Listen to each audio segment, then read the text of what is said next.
So hello बच्चास, कैसे हैं आप सब? आई होप दैट सब बहुत अच्छे होंगे, हमेशा की तरह अच्छे अच्छे तरीके से पढ़ रहे होंगे, खेल रहे होंगे, कूद रहे होंगे, मस्ती कर रहे होंगे, है ना।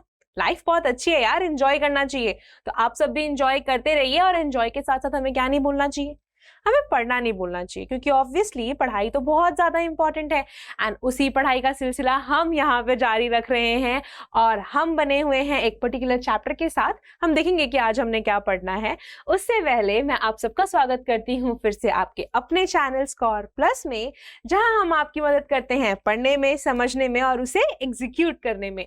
तो हम देखेंगे कि हमें क्या क्या चीजें आज पढ़नी है, ठीक है। उससे पहले अगर किसी ने अभी तक ये चीजें नहीं देखी है कि हमने क्या क्या पढ़ लिया है, जल्दी जल्दी जाके वो सारे वीडियोस कवर कर लो, ताकि आपको आइडिया लग जाए कि हाँ जी, हमारी जो रेलगाड़ी है वो कौन सी पटरी पे जा रही है और कहाँ तक जाने वाली है। तो जब रेलगाड़ी से बात आई और पढ़ने की बात आई, तो मैम आप कौन है?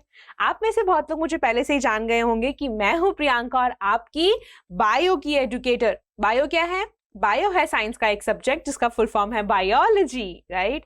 तो हम यहाँ पर साथ में बायोलॉजी पढ़ रहे हैं, पढ़ भी रहे हैं, मस्ती भी कर रहे हैं और काफी सारी इंजॉयमेंट हो रही है। तो चलिए जी, इंजॉयमेंट तो होती रहेगी। अब स्टार्ट करते हैं जल्दी से अपना आज का टॉपिक। तो चैप्टर हमारा अभी भी वही है, chapter 5 of your book, that is fundamental unit of life. और अब तक हम सबको पता लग चुका है कि भाई फंडामेंटल यूनिट ऑफ लाइफ क्या है, तो वो है सेल। टॉर्च और बैटरी वाला सेल नहीं, ये हमारी बॉडी वाला सेल है जिससे हम बने हुए हैं, है ना। तो बहुत समझदार बच्चे हमारे, हमें पता है कि आपने अब तक सारी चीजें देख ली हैं और आज हम देखेंगे कि हम क्या करने वाले हैं। तो इससे पहले कि मैं आपको सब कुछ रिवील कर दूं कि हमने आज आपके लिए क्या प्लान किया है, थोड़ा सा वापस से कोई अच्छा सा एग्जांपल लेते हैं। अब तक हमने कितनी सारी चीजें देख ली ना, घर देख लिया, दीवारें देख ली, कंचों को देख लिया और बहुत सारी चीजें देख ली। कल हमने पढ़ा था घर के मुखिया के बारे में, है ना। अब अगर हम एक घर में जाएं तो घर में बहुत तरीके के लोग होते हैं, घर में बहुत सारी चीजें नीड पड़ती है ना। तो एक काम करते हैं, आज घर से निकल के ना पूरे के पूरे शहर में चलते हैं, ठीक है। अब जब शहर है तो शहर क्या हो जाएगा अपना? सेल। शहरों की वैसे एज तो विजिबल बाउंड्री नहीं होती, पर हमें पता है कि हाँ जी, यहाँ से यहाँ तक जो है ये पर्टिकुलर शहर है ना। तो वो जो बाउंड्री है वो हो गया अपना प्लाज्मा मेम्ब्रेन। अब हर एक शहर में एक होता है सेंटर जहाँ पे जाके हर किसी की कंप्लेन हो सकती है, तो वो हो गया जी अपना न्यूक्लियस, जो कि हर चीज कैसे हो रही है, मतलब कि डिस्ट्रिक्ट कलेक्टर का ऑफिस जो इंश्योर कर रहा है कि पूरा का पूरा जो शहर है वो अच्छे से काम कर रहा है और अगर कोई भी किसी को प्रॉब्लम है तो वो बिल्कुल वहां पे जा सकता है। इसके अलावा शहर में और भी बहुत सारी चीजें होती हैं, है ना। शहर में बिजली चाहिए तो बिजली के लिए एक पावर हाउस होना चाहिए शहर में। अब एक हमारे पास क्या होता है, गोदाम होता है ना, गोडाउन्स होते हैं जहाँ पे हम सारा का सारा सामान रखते हैं ना, स्टोरेज वाला प्लेस होता है। देन उसके अलावा हमारे पास कुछ ऐसी जगह होती है जहाँ पे पैकिंग एंड मूविंग होती है, तभी तो हम इजीली अपनी सारी चीजें कुरियर करवा पाते हैं, है ना। तो वैसे ही अगर हम इस सेल की बात करते हैं ना बेटा, इस सेल में भी ऐसी बहुत सारी चीजें हैं। यहाँ पे न्यूक्लियस तो था जो कि सब कुछ कमांड कर रहा था, सब कुछ कंट्रोल कर रहा था, पर कर क्या रहा है कंट्रोल? सेल के अंदर क्या क्या चीजें हो रही है ये भी तो जानना जरूरी है ना। तो आज हम बेसिकली पढ़ने वाले हैं सेल के अंदर मौजूद अलग अलग सेल ऑर्गेनेलीज के बारे में, है ना। कल हमने जाना था कि जो सेल ऑर्गेनेलीज होते हैं बेसिकली ये होते हैं स्मॉल ऑर्गन्स जो कि अलग अलग काम करते हैं। तो पहले लिस्ट में आता है अपने पास एंडोप्लाज्मिक रेटिकुलम। एंडोप्लाज्मिक रेटिकुलम ये क्या है मैम? तो ये ऑलरेडी बता दिया ना कि ये ऑर्गेनेली है, बट देखते हैं कि ये क्या क्या काम कर रहा है। तो पहली बात, तो जब हम एंडोप्लाज्मिक रेटिकुलम की बात करते हैं बेटा जी, तो ये जनरली एसोसिएशन में होता है न्यूक्लियस के। मतलब कि कल जब हम देख रहे थे कि न्यूक्लियस का हमारे पास बेसिकली मेम्ब्रेन होता है ना, न्यूक्लियर मेम्ब्रेन होता है जिसमें काफी सारे पोर्स होते हैं, और जैसे ही हम बाहर आते तो न्यूक्लियर मेम्ब्रेन से सटा हुआ एकदम चिपका हुआ ही हमारे पास होता है एंडोप्लाज्मिक रेटिकुलम। और ये जो एंडोप्लाज्मिक रेटिकुलम है बेटा, ये पूरा का पूरा ऐसे सेम नहीं दिखता, इतना स्मूथ सा। जस्ट निकलते ही न्यूक्लियस से प्रेजेंट होता है एंडोप्लाज्मिक रेटिकुलम, जिसके ऊपर ना एक्चुअली थोड़े से डॉट डॉट लाइक स्ट्रक्चर्स होते हैं, जिसकी वजह से इनका रफ अपीयरेंस आता है, ठीक है। और थोड़ा और आगे जाएंगे तो वहां जाके ये हो जाता है एकदम स्मूथ। तो ऐसा क्यों हुआ और इसका क्या नाम है, ये सब आज ही हम देखने वाले हैं। तो जब हम बात कर रहे हैं एंडोप्लाज्मिक रेटिकुलम की, तो बेसिकली ये membrane bound tubule like structures, जैसे हमने देखा ना, देखो यहाँ पे ऐसे गोल गोल से घूमते घूमते आ रहे हैं, तो ट्यूब्यूल लाइक स्ट्रक्चर्स हैं जो कि प्रेजेंट होते हैं साइटोप्लाज्म में।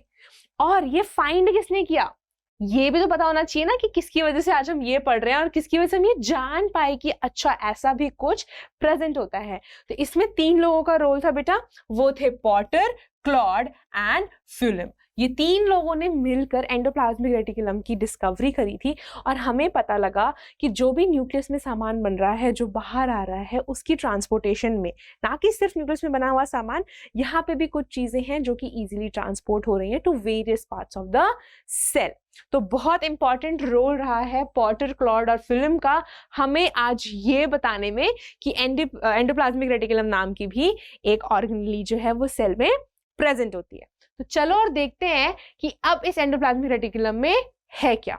तो अगर आपको याद हो, हमने एक सेशन में पढ़ा था कि जो हमारे पास सेल्स होते हैं, ठीक है, किसी किसी सेल का जो न्यूक्लियस होता है वो बहुत ज्यादा प्रिमिटिव होता है, तो उसका एक नाम है, और किसी किसी का न्यू एकदम वेल डेवलप्ड है, वेल मॉडिफाइड है, तो उसका एक नाम है। तो जिसका नहीं है वो कहलाते थे प्रोकैरियोट्स, और जिनका है वो क्या कहलाते हैं, यूकैरियोट्स। तो अगर हम बात करते हैं एंडोप्लाज्मिक रेटिकुलम की स्पेसिफिकली, तो ये जनरली प्रोकैरियोट्स में प्रेजेंट नहीं होते। और अगर हम यूकैरियोट्स की बात करें, यूकैरियोट्स में भी ये ममेलियन एरिथ्रोसाइट्स में प्रेजेंट नहीं होते। मैम ये क्या है, तो बेटा ममेलियन बेसिकली मैमल्स हैं, ठीक है, जिसमें हम आते हैं, डॉग्स आते हैं, काउज आते हैं, ठीक है। एंड ये जो एरिथ्रोसाइट्स है, ये एरिथ्रोसाइट्स दूसरा नाम है आरबीसीज का, ठीक है, रेड ब्लड सेल्स को ही एरिथ्रोसाइट्स कहते हैं। और हमें ये रीजन बहुत अच्छे से क्लियर है कि क्यों एरिथ्रोसाइट में न्यूक्लियस और कुछ ऑर्गेनेलीज प्रेजेंट नहीं होती। और अगर आपको याद है ये चीज, तो प्लीज कमेंट सेक्शन में लिख दीजिए that why the mammalian erythrocytes lack certain cell organelles as well as the nuclei. So I will be reading that comment and हम देखेंगे कि कितनों को याद है जो अब तक हमने सीख लिया है। So let's just move ahead and see कि ये जो हमें 2 तरीके की चीजें दिख रही थी, मतलब कि एक जिसपे ये डॉट डॉट टाइप स्ट्रक्चर था वो, और जो ये प्लेन वाला, इसका क्या नाम है। तो बेटा जी क्योंकि देखिए आपको ये 2 तरीके के दिख रहे हैं, तो इसी वजह से एंडोप्लाज्मिक रेटिकुलम के 2 टाइप होते हैं, जिसको हम स्मूथ ईआर कहते हैं और रफ ईआर कहते हैं। तो पहली बात तो ईआर है अपना एंडोप्लाज्मिक रेटिकुलम, क्लियर। नाम के आगे क्या लगा है, स्मूथ, मतलब कि इसकी स्मूथ अपीयरेंस है, इसके ऊपर कुछ भी प्रेजेंट नहीं है। अब कुछ भी क्या है, क्योंकि यहाँ पे भी हमें दिख रहा है ये रफ एंडोप्लाज्मिक रेटिकुलम है, मतलब ये रफ है क्योंकि इस पे कुछ तो प्रेजेंट है।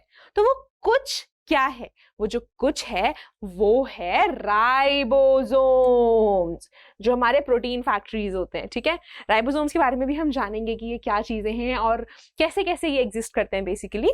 तो राइबोसोम्स जब ईआर पे प्रेजेंट हैं तो वो बनाते हैं रफ एंडोप्लाज्मिक रेटिकुलम, जिसकी वजह से बेटा इनका रफ अपीयरेंस होता है। वहीं पे जो दूसरा है अपने पास, जिसको हम कह रहे हैं स्मूथ ईआर, क्योंकि यहाँ पे राइबोसोम्स जो हैं वो एब्सेंट है, इनकी अपीयरेंस हो जाती है स्मूथ।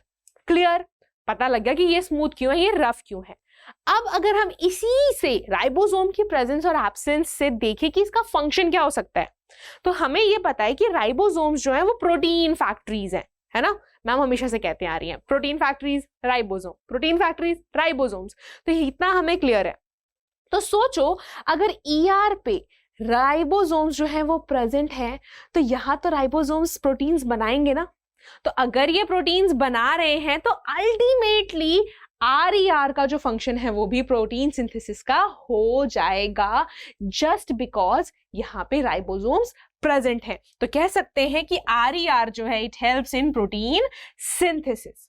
और अगर हम बात करें स्मूथ ईआर की, तो स्मूथ ईआर जनरली बहुत सारे काम करता है। आई नो थोड़ा कंफ्यूजिंग होगा, थोड़ा सा लगेगा कि क्या क्या टर्म्स हैं ये, सो वरी नॉट, आराम से ध्यान से पढ़ने वाले हैं।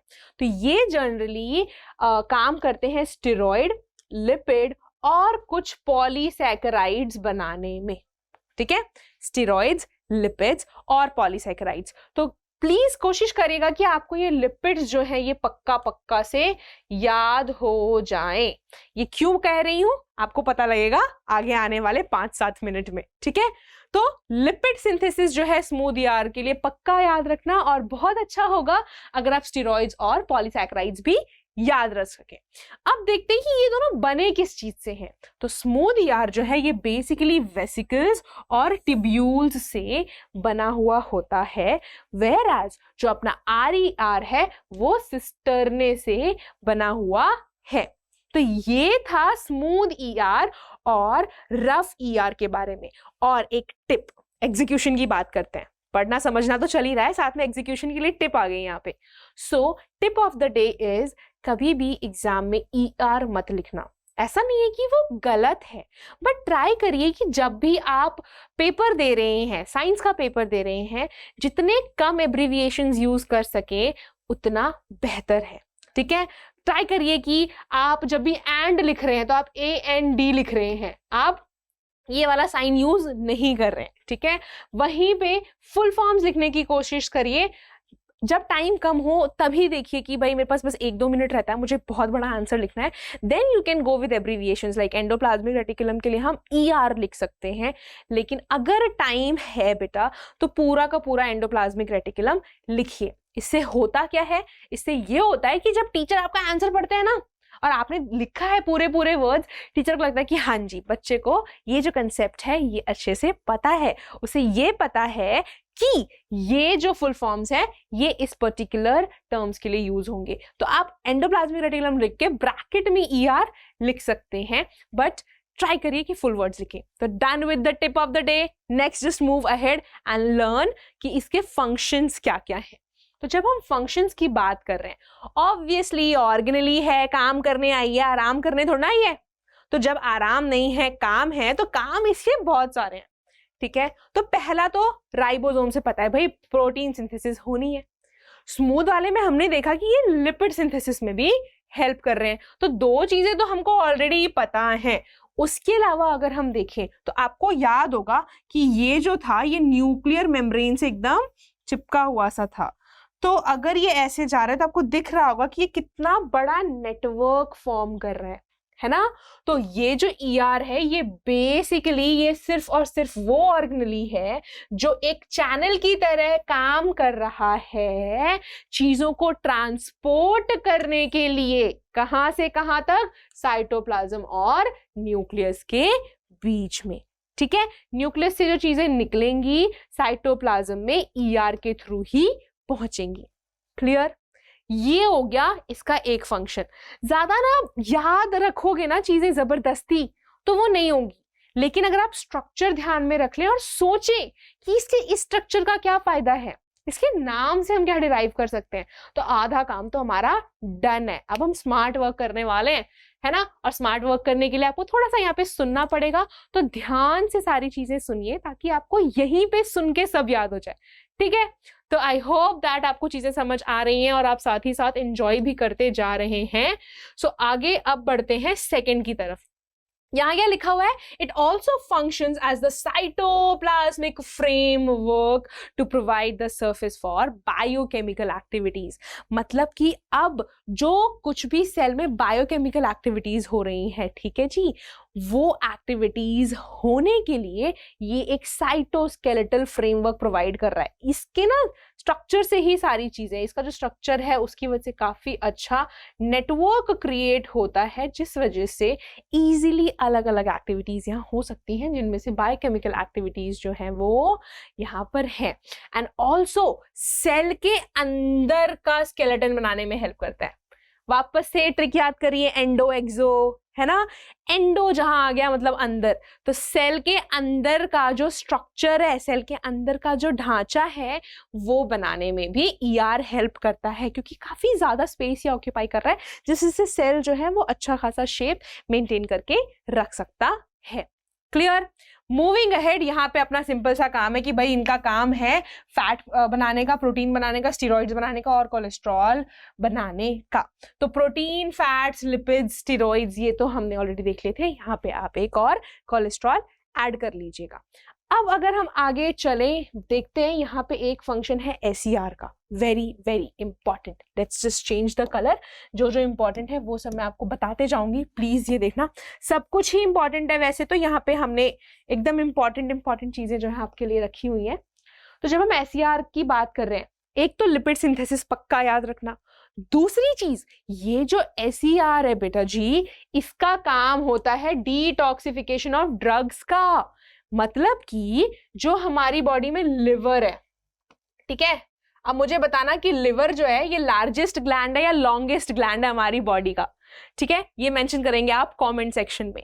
तो हमारे लिवर में जो भी ड्रग्स आ रहे हैं, मतलब कि किसी भी तरीके की मेडिसिन है या फिर कोई केमिकल कंपाउंड है जो हमारी बॉडी को नीडेड है, उसमें जो भी टॉक्सिक कंपाउंड है, हार्मफुल कंपाउंड्स है, उनको क्लियर करने में, उनको साफ करने में कौन हेल्प करता है? SER, smooth endoplasmic reticulum. ठीक है, तो detoxification of drugs and even the poisonous products. ठीक है, तो ये जो काम है ये SER का है. अब अगर हम आगे चलते हैं तो देखिए लास्ट पॉइंट में ना आपको दिख रहा होगा कि मेम्ब्रेन बायोजेनेसिस है कुछ. तो अब ये क्या है?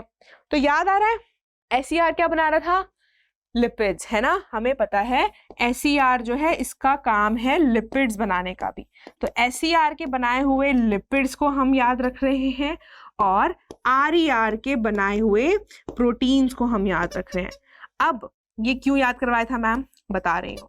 ये जो लिपिड्स एंड प्रोटीन्स हैं, ये दोनों साथ में बनाते हैं हमारा प्लाज्मा मेम्ब्रेन. ठीक है, ये लिपिड और प्रोटीन सिंथेसिस बहुत ज्यादा इंपॉर्टेंट है क्योंकि इससे होगी सिंथेसिस ऑफ प्लाज्मा मेम्ब्रेन. ठीक है, क्या होगा? प्लाज्मा मेम्ब्रेन सिंथेसिस लिख देते हैं.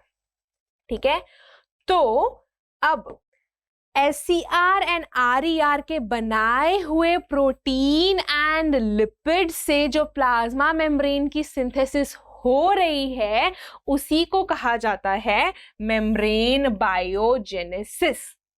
Clear? The synthesis of plasma membrane by the help of the lipids and proteins synthesized in endoplasmic reticulum is called as membrane biogenesis and वही चीज यहाँ लिखी हुई है. तो ये था बेटा एंडोप्लाज्मिक रेटिकुलम के बारे में. और मुझे लग रहा है ना काफी सीरियस हो गया, नहीं काफी ज्यादा पढ़ाई कर ली, तो थोड़ी सी चिट चैट करते हैं.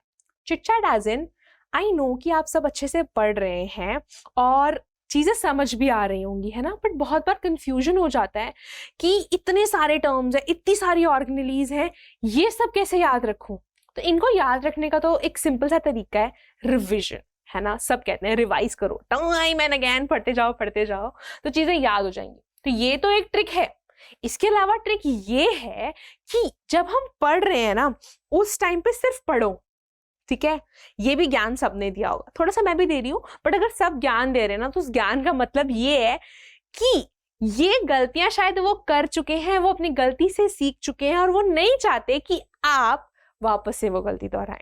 तो पहली बात तो अगर कोई बड़ा इंसान आपको कुछ बता रहा है तो वो आपके बेनिफिट के लिए बता रहा है. ठीक है, और दूसरी बात ये कि जब याद करने की चीजें है ना तो सिर्फ रट्टाफिकेशन नहीं करनी, हमको रट्टू वाला तोता नहीं बनना. हमने चीजों को समझना है. और जब एक बात बताओ पूरी की पूरी कहानी याद है तो कोई कुछ भी पूछ ले मैम हम तो बता देंगे. मतलब कि अगर मैं पूछूं मछली कहाँ की रानी है तो आपको पता है मछली जल की रानी है. और ये कैसे पता है? क्योंकि वो जो पूरी पोएम आपको बाय हार्ट है, उस पोएम की एक एक शब्द का मतलब आपको अच्छे से समझ आया है, आपको याद है, तभी तो आपको पता है ना मछली जल की रानी है. जॉनी जॉनी यस पापा, ये सबको पता है. क्यों? क्योंकि हमें वो पूरी की पूरी पोएम याद है.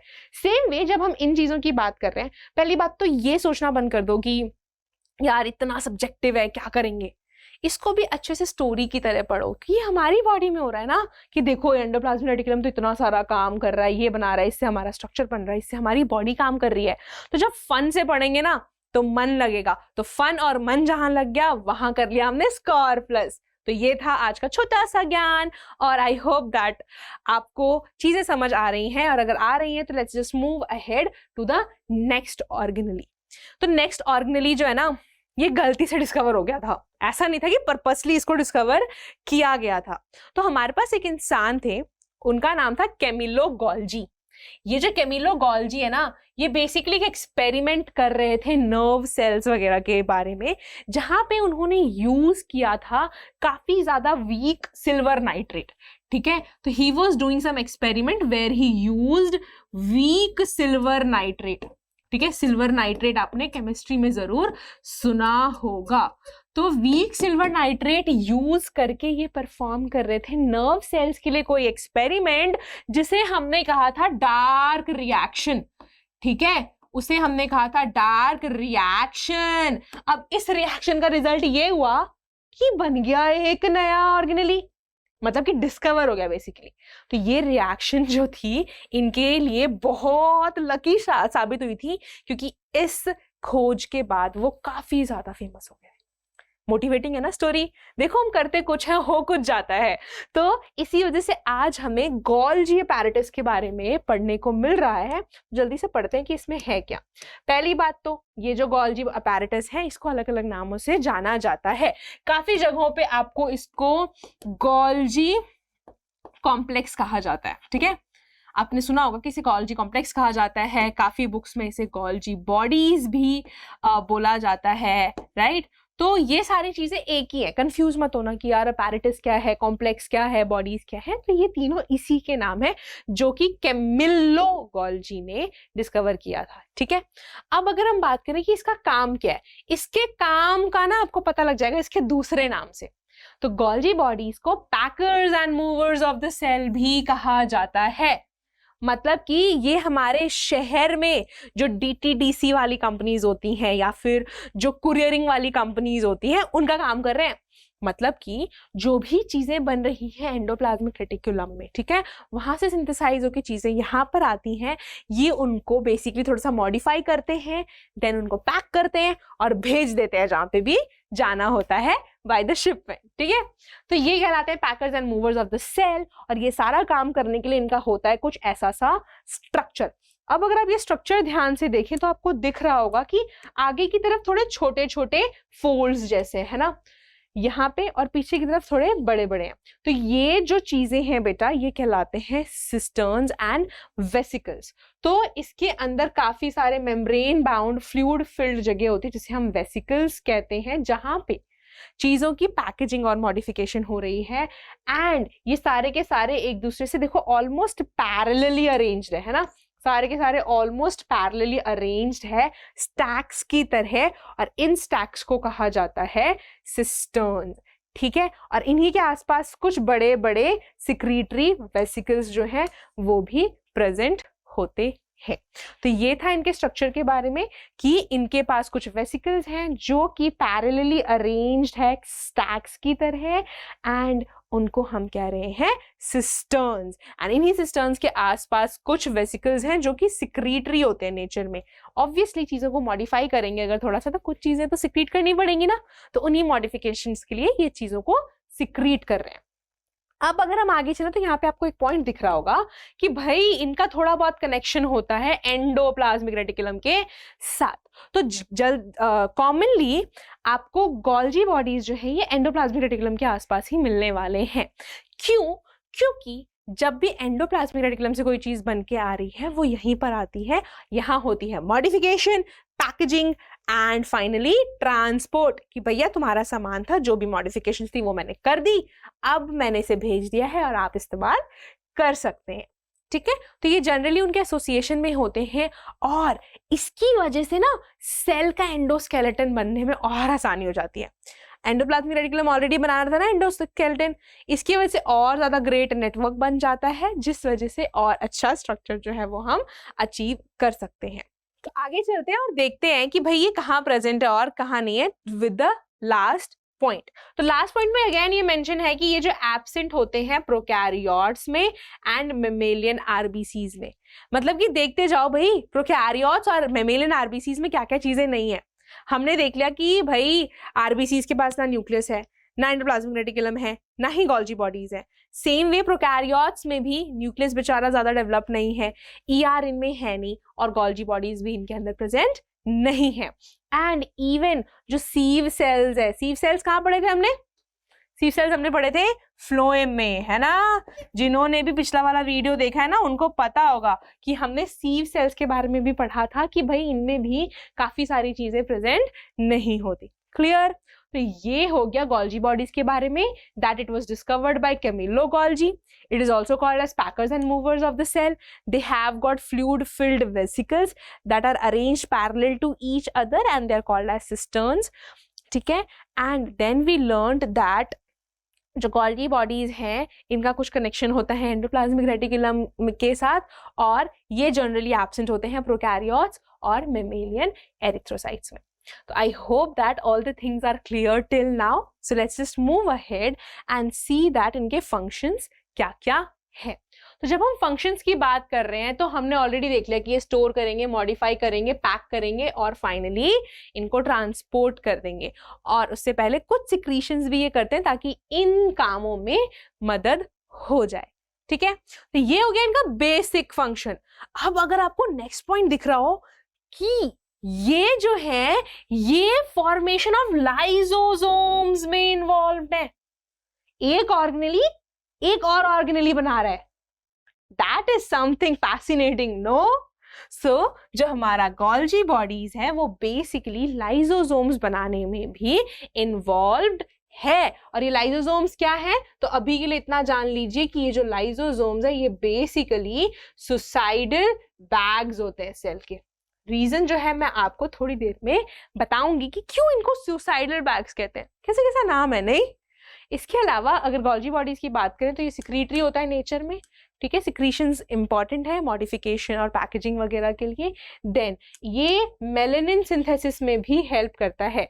मेलेनिन क्या है? मेलेनिन बेटा वो पिगमेंट है जो हमारी स्किन कलर के लिए रिस्पॉन्सिबल है. ठीक है, what is this? This is the pigment responsible for skin color.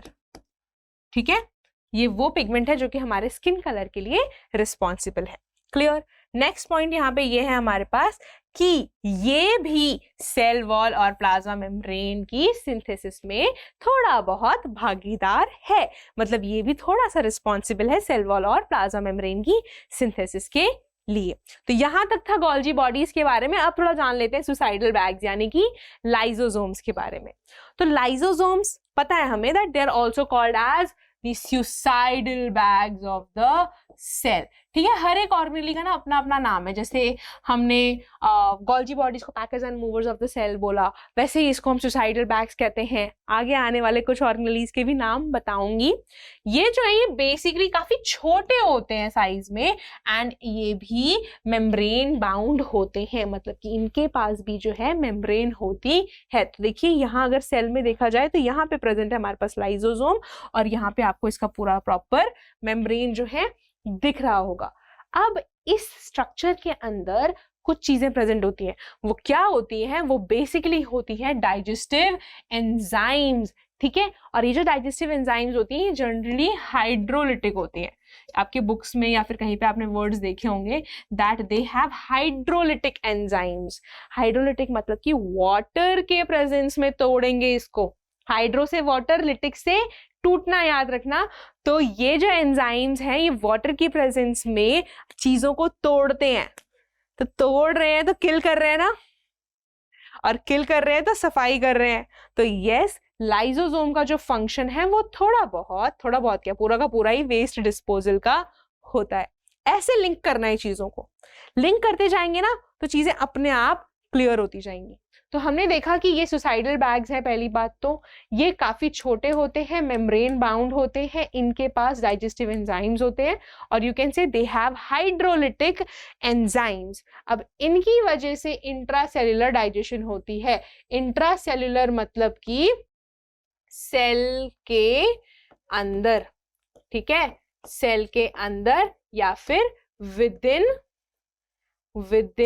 The cell. एक ही सेल के अंदर होगा तो उसे हम इंट्रासेल्युलर कहेंगे. इसके अलावा हमने एक और वर्ड के बारे में डिस्कस किया था, इंटर. उसका मीनिंग आप कमेंट सेक्शन में बताएंगे। देन लाइसोसोम्स जो है ये जनरली आरबीसीज में एब्सेंट होते हैं। एरिथ्रोसाइट्स आरबीसीज में अगेन दीज आर एब्सेंट, तो एरिथ्रोसाइट में ये भी नहीं है। आगे अगर हम चलेंगे तो हमने अभी देखा था कि लाइसोसोम्स कौन बना रहा है, तो ये बना रहे हैं गोल्जी बॉडीज। ठीक है, गोल्जी बॉडीज की वजह से लाइसोसोम्स हमारे पास हैं। अब एक और इंपॉर्टेंट पॉइंट जो आपको ध्यान में रखना है, ये तो पता लग गया कि लाइसोसोम कहाँ से बने हैं, इसके अंदर के जो ये हाइड्रोलिटिक एंजाइम्स हैं ये कहाँ से बने ये भी जानना इंपॉर्टेंट है। तो ये जनरली RER जो है वो सिंथेसाइज कर रहा है। The enzymes that are in the lysosome are being synthesized by RER। Clear, ये भी पॉइंट हमको समझ आ गया। अब हमारे पास है यहाँ पे कुछ फंक्शंस जो लाइसोसोम्स परफॉर्म कर रहे हैं। पहली बात तो इनका मेन फंक्शन है break down of worn out cell parts. जो भी सेल के कोई पार्ट खराब हो गए हैं या टूट गए हैं तो इनको फाइनली तोड़ के वहां से डिस्पोज ऑफ करने का काम इन्हीं लाइसोसोम्स का है। ठीक है, तो इन्होंने तोड़ दिया, उसकी सफाई कर दी, तो इनका अगला रोल क्या हो गया, वेस्ट डिस्पोजल का। वेरी नाइस मैम, समझ आ रहा है कि क्या चीजें हैं। अब अगर हम आगे जाएं तो यहाँ पे देखो एक आपको दिख रहा होगा कि ये ना फॉरेन मटेरियल्स को डाइजेस्ट करने में हेल्प कर रहे हैं। ये इसका ये मतलब नहीं है कि कोई चीज कनाडा से आ रही है, यूरोप से आ रही है या कहीं से आ रही थी उसको मार रहा है। हमारी बॉडी के लिए जो चीज इसको नहीं पता कि ये मेरी बॉडी की है या नहीं, मतलब कि बाहर से अगर कोई चीज आ रही है और अगर वो हार्मफुल है तो वो हमारी बॉडी के लिए फॉरेन मटेरियल है। तो फॉरेन मटेरियल्स में कोई भी चीजें हो सकती हैं, कोई पैथोजन हो सकता है, पॉलन ग्रेन्स हो सकते हैं। तो जो भी चीजें हार्मफुल लगती हैं ये उनको भी तोड़ के हटा देता है। ठीक है, तो वेस्ट डिस्पोजल का काम कर रहा है। अब अगर हम एक और चीज देखें, वॉर्न आउट सेल पार्ट्स तो हमने देख लिया राइट, बट सुसाइडल बैग क्यों कह रहे हैं मैम, ये तो बता दो, बता रही हूं। तो सेल के जब पार्ट्स टूटे तो इसने तो उसको तोड़ने का काम किया। अब सोचो अगर सेल को खुद कुछ हो गया तो यूजुअली क्या होता है, या तो सेल को कुछ हो गया या सेल के किसी पार्ट को कुछ हुआ है, तो जनरली ये जो लाइसोसोम्स है बेटा ये खुद बर्स्ट हो जाते हैं। ठीक है, क्यों बर्स्ट होते हैं, to release these digestive enzymes. तो यहां पे हम ये लिख देते हैं that to release digestive enzymes, to release digestive enzymes lysosomes burst. Colour change कर लेते हैं यहाँ पे वरना आपको दिखेगा नहीं क्योंकि व्हाइट कलर है। लाइसोसोम्स बर्स्ट, क्योंकि ये खुद फूट गया तो ये मर नहीं जाएगा, क्योंकि ये टूट गया फूट गया तो ये मर नहीं जाएगा, मर जाएगा ना। तो खुद से फूट के सेल की सफाई कर रहा है, इसीलिए तो सुसाइड कर रहा है और इसीलिए इसे हम सुसाइडल बैग्स हैं कहते। ठीक है, तो ये था रीजन लाइसोसोम को सुसाइडल बैग कहने का। तो आई होप दैट अब आपको समझ आ गया होगा कि क्यों हम लाइसोसोम्स को सुसाइडल बैग्स कह रहे हैं। ठीक है, और अगर हम देखें कि फॉरेन मटेरियल्स में क्या क्या चीजें आ सकती हैं, viruses, bacteria, pollen grain and और भी अलग अलग पैथोजेंस जो हैं वो इसमें फॉरेन मटेरियल्स की तरह कंसिडर किए जा सकते हैं। इतना हो गया क्लियर। अब थोड़ी सी चीजें और बची हुई हमारे पास, वो हम जल्दी से देख लेते हैं। तो अगली चीज है हमारे पास राइबोसोम्स। बहुत बार पढ़ लिया ना इसके बारे में, न्यूक्लियोलस में बन रहा है, ER में ये प्रेजेंट है और ये प्रोटीन सिंथेसिस कर रहा है। अब स्पेसिफिकली राइबोसोम्स के बारे में पढ़ते हैं कि ये है क्या चीज, इतनी इंपॉर्टेंस दे रहे हैं हम इसको। तो पहली बात तो राइबोसोम्स, ठीक है, ये जो है सिंथेसाइज किए जा रहे हैं बाय द न्यूक्लियोलस। ठीक है, तो सिंथेसाइज्ड बाय न्यूक्लियोलस। न्यूक्लियोलस जो है ये कहाँ प्रेजेंट होता है, it is present in nucleus of the cell. इतना क्लियर है हमें अभी तक। दूसरी चीज अगर हम राइबोसोम्स की बात करें तो ये जनरली ना काफी ज्यादा डेंस होते हैं। ये डेंस होते हैं, यूजुअली स्फेरिकल होते हैं और ग्रैन्युलर पार्टिकल्स होते हैं। ठीक है, ये जनरली आपको सेल में फ्रीली भी मिल जाएंगे और अटैच भी मिल जाएंगे। मतलब कि ऐसा नहीं है कि हमारा अगर सेल है तो सेल में ये सारे के सारे जो है वो ER पे ही चिपके हुए हैं, ऐसा नहीं है। आपको अटैच भी मिल जाएंगे और कुछ जो राइबोसोम्स हैं वो सेल में अकेले भी प्रेजेंट होते हैं। तो क्योंकि हमारे पास इतना सारा राइबोसोम है, इनका मेन काम जो है वो है प्रोटीन सिंथेसिस का, और क्योंकि ये प्रोटीन सिंथेसाइज कर रहे हैं, इनको हम एक और नाम से जानते हैं, दैट इज प्रोटीन फैक्टरीज। ठीक है, प्रोटीन फैक्ट्री जो है ये सेल के कहलाते हैं। अगेन इसकी जो एक खास बात है, खास मतलब कि क्यों, क्योंकि कोई चीज तो हमें मिली जो प्रोकैरियोट्स में है, तो ये जनरली प्रोकैरियोट्स और यूकैरियोट्स दोनों में ही प्रेजेंट होते हैं। तो बल्ले बल्ले हो गई प्रोकैरियोट्स की कि मेरे अंदर कुछ तो प्रेजेंट है, सारे सेल ऑर्गेनेली एब्सेंट थे, कैसे काम कर रहे होंगे। तो जनरली प्रोकैरियोट्स में हमारे पास सिंगल क्रोमोसोम प्रेजेंट थे, इसके अलावा कुछ प्रोटीन्स प्रेजेंट थे। तो प्रोटीन कहाँ से आएंगे, वो आते हैं इस राइबोसोम की वजह से। तो इसीलिए राइबोसोम्स जो हैं प्रोकैरियोट्स में प्रेजेंट होते हैं। कितना सुकून मिला होगा प्रोकैरियोट्स को कि फाइनली मेरा नाम उस लिस्ट में आया जहां पे मेरे पास कुछ तो प्रेजेंट है ना। तो चलो जी, मजाक हो गया, अब आगे बढ़ते हैं, थोड़ा देखते हैं कि इसके पास क्या है। तो पहली बात तो इसके पास मेम्ब्रेन नहीं है। ठीक है, they are not bounded by membrane. और इससे क्या होगा वो तो हमें पता है, मतलब प्रोटीन सिंथेसाइज होगा। ये खुद किससे बना है, तो बेसिकली ये कॉन्स्टिट्यूट करता है प्रोटीन एंड आरएनए। ठीक है, ये खुद भी प्रोटीन एंड आरएनए से बना होता है। और अगर मैं आपको बता दूं कि आरएनए का फुल फॉर्म क्या होता है, सो RNA basically stands for ribo nucleic acid. ठीक है, राइबो न्यूक्लिक एसिड, जहां पे आरएनए, ये तीनों ही अल्फाबेट्स आपको मिल जाएंगे। तो ये था piece of information regarding RNA and ribosomes. So finally function हमें पता है बहुत अच्छे से that इनका काम है प्रोटीन सिंथेसिस का, और जो भी प्रोटीन्स सिंथेसाइज हुए हैं वो जनरली ER के द्वारा ट्रांसपोर्ट किए जाते हैं टू गोल्जी बॉडीज, अगर उसमें कुछ मॉडिफिकेशन चाहिए, एंड देन वो फाइनली पूरे के पूरे सेल में डिस्ट्रीब्यूट कर दिए जाते हैं कि लो भाई तुम्हें प्रोटीन मिल गए, अब तुम अपने सारे के सारे काम जो है वो अच्छे से कर लो। तो भाई मैं भी यहाँ पे आपको बोल रही हूँ कि आज हमने जो भी चीजें पढ़ी हैं बस यही आज हमने कवर करना था। आगे और भी कुछ ऑर्गेनेलीज बची हुई हैं, पर मैं चाहती हूँ कि आप थोड़ा सा ब्रेक लें, इतनी चीजें जो हैं इसको ध्यान से समझें, और फाइनली आप अलग अलग जो चीजें हैं वो कर पाएं। ठीक है, तो आज के लिए बस इतना ही। हम दोबारा मिलेंगे फिर से कुछ न्यू ऑर्गेनेलीज के साथ। तब तक के लिए जो भी आज हमने पढ़ा है उसको रिवाइज करते रहिए, और ये सारे के सारे नोट्स डाउनलोड करने के लिए स्कोर प्लस ऐप जो है वो डाउनलोड कर लीजिए, क्योंकि हम सबको स्कोर प्लस करना है ना, तो बिल्कुल करिए डाउनलोड, ताकि आपको bio, physics, chemistry, maths, SST सबका कंटेंट जो है एक ही जगह पर मिल जाए। तो विद दिस मैं यहीं पे आज रेस्ट कर रही हूँ अपना टॉपिक, और हम दोबारा मिलेंगे नए टॉपिक्स के साथ। तब तक के लिए all of your advice to stay happy, healthy and safe. Bye bye, take care everyone.